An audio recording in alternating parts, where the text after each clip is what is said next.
been in the registered seed stock Angus business since for about 89 years. Dad saw a lot of potential on this ranch, and that's how we ended up buying this place, is because of the irrigation not being fixed.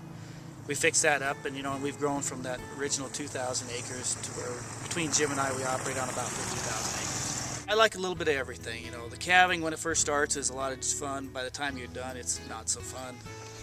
And then we kind of go into branding, and that's a lot of fun. And then we, from there, it's just seasonal. We go then to AI, and I guess you get to see how the new genetics in those cattle change, and from a calf to from when you wean them, and then from then on to when you sell them as bulls, and really I like all of it.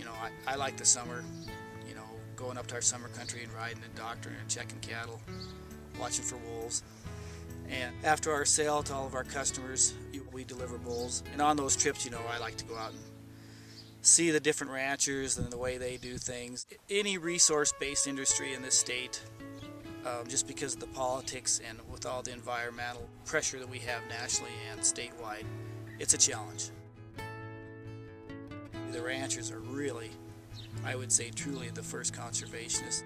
We want to take care of this ranch, and hopefully it's better when we're done. We've done some work with the Fish and Game on a creek on our summer country for spawning habitat. With the Forest Service, we use a rest rotation system. Rest one pasture every year and use 3 pastures in our 3 permits. Over the years, we've used fire as a mechanism to regenerate aspen. We've got some wildlife-friendly fences. If you look at up in our summer country where they've logged, and then look at what they haven't logged, right now the healthiest trees in the forest are the ones where they've logged, and they've got different ages of trees because they logged at different times. And we don't have the pine bark beetle in those trees. The land is in better shape in general than if we didn't do anything. The United States Department of Agriculture has spent $1 billion throughout the last 100 years to basically get rid of brucellosis. It's a disease that's in cattle. It causes abortions. On the human side, it can make you very, very, very sick. Around Yellowstone Park, we were right close to eradicating brucellosis in the 60s in the park.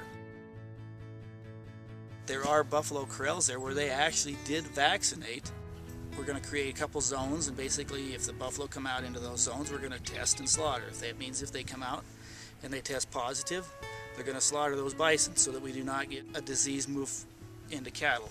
If the buffalo are free of disease, there's less resistance to letting the bison roam free around the greater Yellowstone area.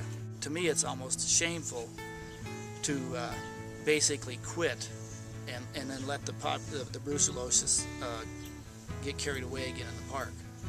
It can be dealt with, and it won't affect the bison herd in the long term. It'll actually be better for it.